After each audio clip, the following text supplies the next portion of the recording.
So after the actual transplant, so my stem cells are put into you, what was your regimen like in that period where you're immune compromised, just got the stem cell transplant, and you basically have to almost self-care in a lot of ways? Yeah.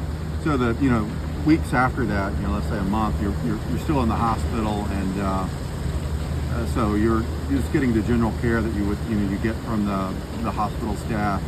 But as you move forward and leave, a lot of what was happening in the hospital is now going to become, something that you're going to have to do, or your caretaker is going to have to do, which MD Anderson also requires a caretaker before they will allow you to move out of the hospital. Some of those duties where you will have a port either in your neck, and then eventually I had it moved to my arm. That port is where they are able to quickly give drugs to you if you need drugs in a quick manner. They pull all your blood draws through that, which the nice thing is there's the poking and prodding's done because you have the port. The bad thing is you live with the port. It's there for a long time. It can be a little bit uncomfortable because of the way it's taped up, and it's always there. So once a day you have to clean that port. So either you or your caretaker will take saline solution with a syringe, and there's going to be 3 different dongles that come off the port. You have to clean all 3. And if it is on your neck, a benefit is you have 2 hands. You can actually clean it yourself. When I moved it to my arm, it became very difficult. It became very dependent on my daughter, who was my caretaker, to clean the 3 dongles, because it was just hard to do with one hand. There's a little bit of a process involved in doing that. The other things are going to be you're going to have lots of appointments. Even though I was living in an apartment near MD Anderson, I was still coming in every day for a good while and still getting IVs. They would come in, blood draw, see what's going on with my blood. You need vitamin D, you need this, you need that. I even had some transfusions where I actually needed blood. So that's happening, after you leave the hospital, and that's why you need to be within 100 miles of MD Anderson, 60 miles of MD Anderson, while you are up to your 100th day. So I'd say those are sort of the duties, is showing, getting back to the appointments. It's basically doing all the things you were doing while you're in the hospital, but now you're coming in for it, more like an outpatient event. And it worked out pretty well.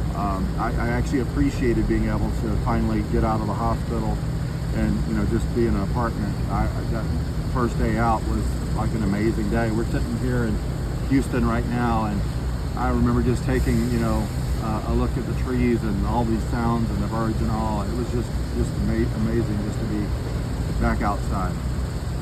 Not to bring it down, but like in that period, immediately following your immune compromise, and then I think there's a lot of various side effects of the drugs and stuff you're taking, like the discomforts, the illnesses that you may have felt. What was that, and what did it? Yeah, what should someone expect? That's a great question. I mean, it killed. Not only are you wiping out your immune system, but your gut and all of that is going to be totally wiped out as well. So there's going to be a lot of nausea. They're going to give you, meds. I think I had 3 different kinds of nausea medications. I could take this one, it didn't work, I could move on to the other one. And it was definitely, having to do that, take those medicines to not, feel nauseated. You're also going to be extremely weak. I was, the first couple of weeks after that when I was walking around on my own, I couldn't walk very far without being totally gassed. And so, it was just a matter of you get really beat down, and you're just going to need time to recover and build back up. Yeah, and it's funny, we were walking, we're 2.5 years removed from this, and we were walking the facility today, for me, for the first time since December of 2023, and my brother points out benches on one of these sky bridges and how they're spaced out about every 10 feet, and he said whenever he was recovering that he would be able to walk from bench to bench. And you start to realize that's probably why those benches are there. I think that brings up a good point. I think there's a lot of benches that if you need to stop and take a rest.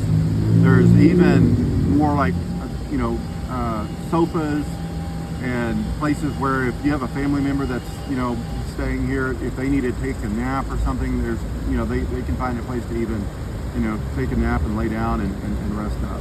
Yeah, and I think, as far as that mobility thing too, that there's golf carts that cycle around that can help haul you from point A to point B. So there's quite a bit of these amenities that are built into it that you learn to appreciate whenever you're in that position.